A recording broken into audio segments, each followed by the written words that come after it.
Hillary, na sasa tuko maeneo ya Maisara bila shaka penye viwanja vipya kuelekea eneo la malazi ambapo ni katika makaburi ya Mwanakwerekwe, wilaya ya Magharibi Bea, mkoa wa Mjini Magharibi. Hatua kadhaa zimekamilika tayari, kuanzia katika kipengele cha kwanza kutoka kule Dar es Salaam kufikia hapa Zanzibar jana, na matukio kadhaa yalijiri, lakini sasa tunaelekea katika hatua katika ule utaratibu unavyotuongoza kwenye hatua ya makaburi ya Mwanakwerekwe kwa ajili ya kuzikwa rasmi. Ibada iliyotangulia ilikuwa ni ibada ya mazishi, na bila shaka viongozi mbalimbali wa kidini kutoka makanisa mbalimbali, madhehebu mbalimbali wameambatana pamoja katika tukio hilo. Nakumbuka kulikuwa kuna kiongozi kutoka kanisa KKKT, kadhalika kulikuwa na viongozi wengine kutoka kanisa Anglikana Tanzania Dayosisi ya Zanzibar kwa upande wa kanisa la Mkunazini. Kadhalika aliyehusika katika kuongoza ibada ya mazishi alikuwa ni Askofu James Almasi bila shaka kutoka kanisa Anglikana Dayosisi ya Masasi, na bila shaka ni hatua ambazo kwa kweli zimekamilika. Na sasa tukiwa njiani eneo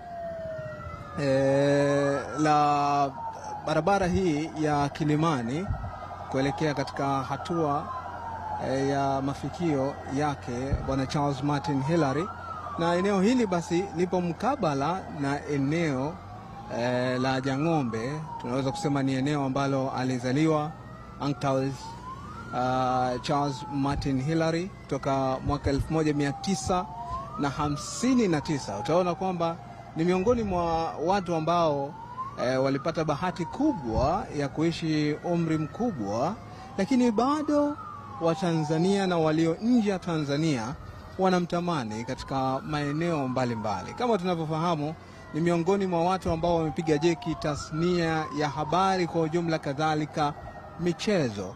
Na kama utakuwa rafiki zaidi, kuna matukio kadhaa ambayo bila shaka umeshawahi kuyashuhudia kupitia Uncle Charles Martin Hillary, lakini wengine watamkumbuka na walio wengi wao kuhusiana na sauti yake ya upekee. Moja kati ya mambo ambayo yanaweza kukupa alama hapa duniani ni kuwa na sauti ya upekee, hususan katika sekta ya utangazaji. Ni jambo ambalo limewavutia vijana wengi, na wapo vijana kutoka Unguja, Pemba na Tanzania kwa ujumla ambao wanakariri maneno, kadhalika kujifunza sauti yake na namna matamshi yake yalivyo.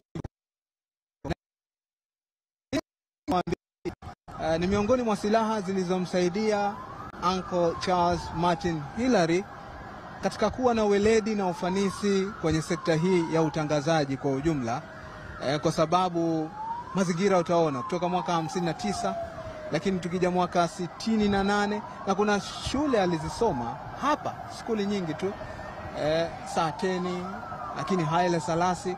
Kwa hiyo mazingira yale yalikuwa yanamfunza na kumjenga na kumpika katika kuwa na lafudhi nzuri katika matamshi ya lugha ya Kiswahili, na amekuwa balozi mzuri kabisa hata katika swala la ibada.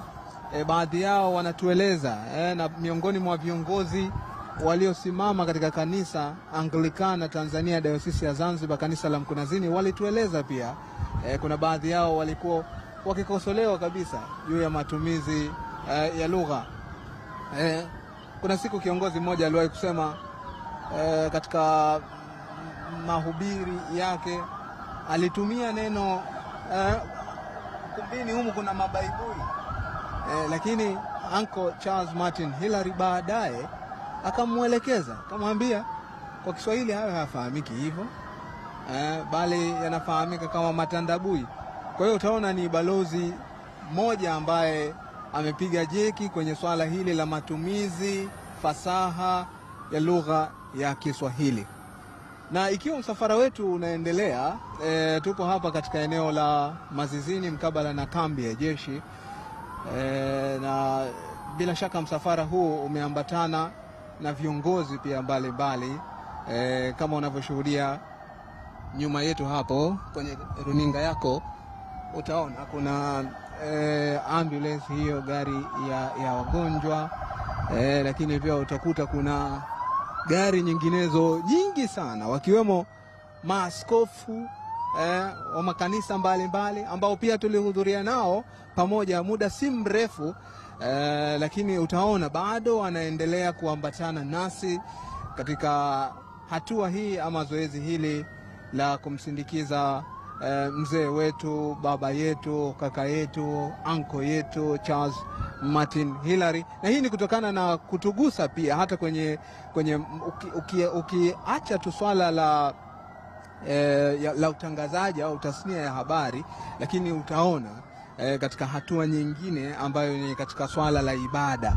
Katika swala la ibada alikuwa ni mtu ambaye ana mambo ya kiupekee sana yanaowatofautisha na watu wengine wengi. Kwa mfano, katika swala la kuchangia, kusaidia watu, kutoa sadaka, ni mambo ambayo yametengeneza upekee. Kuna baadhi ya watu walikuja kushangaa baada ya kufariki kwake ndio wanapata habari kuhusiana na misaada ambayo aliwahi kuwasaidia watu, lakini alichokitanguliza ni ukimya. Anakusaidia kwa moyo wake thabiti, bila kukutangazia, bila kukutafutia bomba, na watu wengine wakafahamu kwamba wewe umechangiwa na mtu fulani.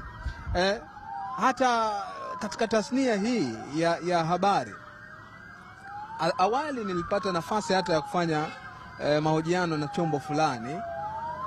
Waliponiuliza kuhusiana na swala hili, mimi nikawaambia miongoni mwa mambo ya upekee ambayo Uncle Charles Martin Hillary nilijifunza kutoka kwake ni kuhusiana na swala zima la moyo wa kusaidia. Anakusaidia bila kukutangaza, analinda ile faragha yako, anakuepusha na kashfa za watu, lakini alikuwa akitumia maneno mazuri hata pale unapokosea. Siku zote binadamu tunapaswa kuwa na moyo wa kujifunza, kutengeneza dirisha angalau la kupokea maoni ikiwa unakosea sehemu, kwa sababu si wakamilifu.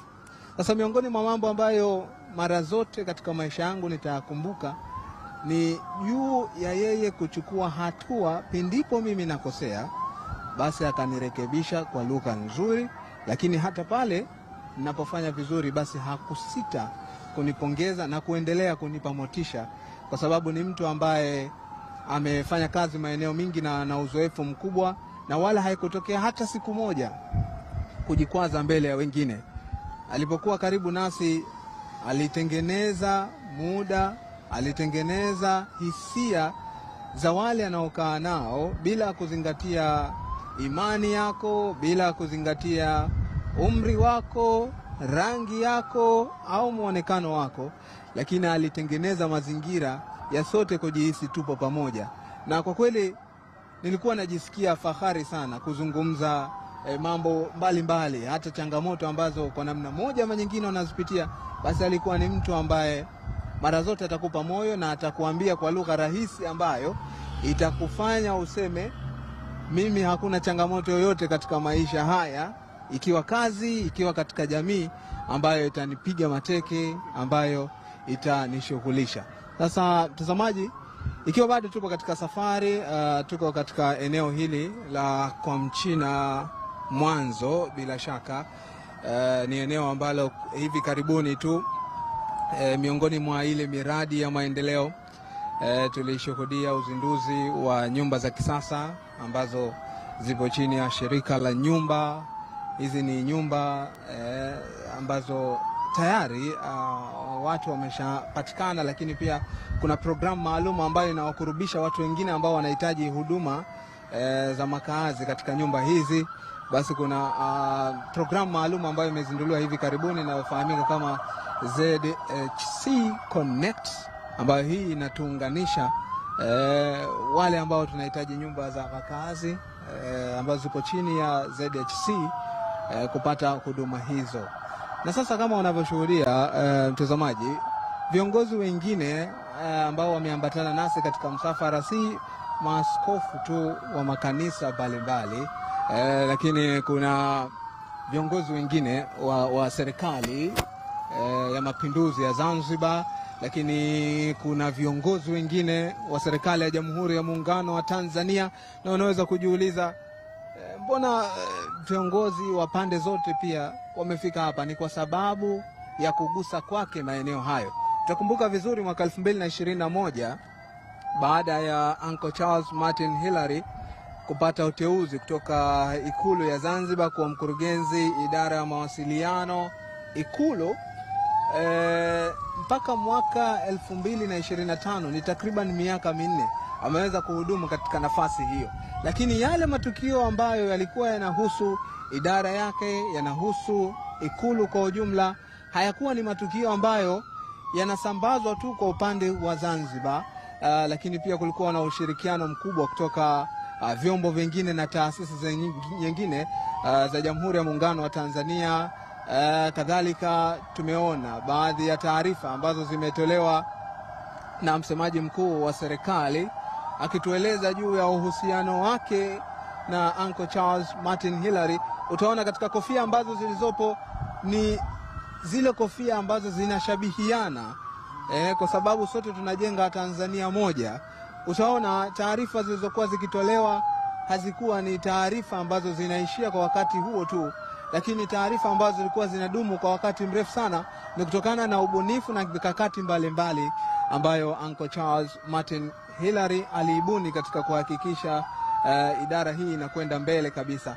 Na baadhi ya wakati tulipata nafasi pia ya kujaribu kudadisi kuhusiana na utendaji wake wa kazi pale Ikulu ya Zanzibar, na tulielezwa kwamba kuna baadhi ya vitu ambavyo vinaweza kuhesabika ni mabadiliko katika idara hiyo. Mojawapo ni kuhusiana na uthabiti wa kazi. Katika uthabiti wake alikuwa akihakikisha, hatua ya kwanza, Uncle Charles, kuwa muda unazingatiwa. Kazi inafanyika muda fulani, basi kabla ya muda huo inabidi tupate muda mrefu sana kwa ajili ya maandalizi. Na hiyo ilikuwa inasaidia kwa sababu ni jambo ambalo linatusogeza mbele katika kufanya kazi zetu kwa ufanisi, tofauti na kufanya ule utamaduni ambao watu wengi wanao. Naweza kusema utamaduni kwa sababu wengi tunazungumzwa katika jambo ambalo tunalikosea sana, ni kuzingatia muda. Lakini yeye alikuwa akizingatia muda katika masuala mbalimbali ya kikazi. Lakini sasa, mtazamaji, ikiwa tunakaribia katika eneo makhsusi kwa ajili ya hatua nyingine, tupo hapa kwenye eneo la flyover Mwanakwerekwe, na eneo hili limekwenda kuandika historia kutokana na Zanzibar kuwa na flyover ya kwanza, ambayo bado kuna hatua tu zinaendelea, lakini tutashuhudia namna tutavyokwenda kupunguza ule msongamano wa magari katika eneo hili. Na eneo hili, moja ya sifa yake ni msongamano. Kwa wale ambao wanapita katika njia hii watakubaliana nami kwamba kuna changamoto sana, hususan unapopita eneo hili. Wengine wameepuka kutafuta usafiri wa maringi manne kabisa kwa sababu ya foleni zilizopo, hususan eneo hili la Mwanakwerekwe. Na ubaya sasa kutafuta njia mbadala ili kurahisisha mwendo na kufika sehemu unayohitaji kwa haraka, Fuoni, Jumbi, Bweleo na maeneo mengineo. Basi ilikuwa ni ngumu sana kupata njia mbadala, na inabidi ukipata njia mbadala, tafsiri yake utachukua muda sana na gharama kutumia nyingi. Lakini kama unavyoshuhudia pia watu mbalimbali wapo pembezoni mwa barabara, ikiwa ni ishara ya kufahamu mchango wake, lakini pia kuona ni mtu ambaye amefanya makubwa katika uongozi pamoja na tasnia ya habari kwa ujumla. Wananchi mbalimbali, wafanya biashara kama unavyoshuhudia, na pengine ukiwauliza tu hapa karibia 96% watakuwa wanamfahamu Uncle Charles Martin Hillary, na kila mmoja atakuwa anamfahamu katika kipengele chake muhimu. Mwingine atakwambia mimi namfahamu katika sauti yake, mimi namfahamu kwenye uongozi wake, mimi namfahamu ni mtu ambaye anaambatana na watu mbalimbali, na hivi karibuni tulipata nafasi ya kusikia taarifa zake kwamba alikuwa ni mtu ambaye anashirikiana vizuri na majirani zake pale nyumbani Makadara, lakini maeneo mengine ambayo alipata nafasi ya kuishi kama unavyoshuhudia. Kadhalika kuna wafanya biashara wadogo mbalimbali ambao wapo katika maeneo haya wakiwa wanatazama, lakini pia kwa masikitiko makubwa kwa kuondokewa na mtu muhimu sana ambaye amegusa maisha ya watu wengi sana. Kuna mwanafalsafa mmoja aliwahi kusema ni muhimu sana uhakikishe kabla hujaondoka hapa duniani umefanya matendo ili watu wakukumbuke, na hata kama utashindwa basi jitahidi sana kuandika jambo ili watu walisome. Alikuwa akimaanisha kuwa maisha ambayo natakiwa uishi hapa duniani ni kama Uncle Charles Martin Hillary. Sifa ya kuto kujikweza ni sifa ambayo tunaweza kusema ni mafanikio makubwa sana kiroho na mafanikio makubwa sana katika maisha ya kawaida hivi.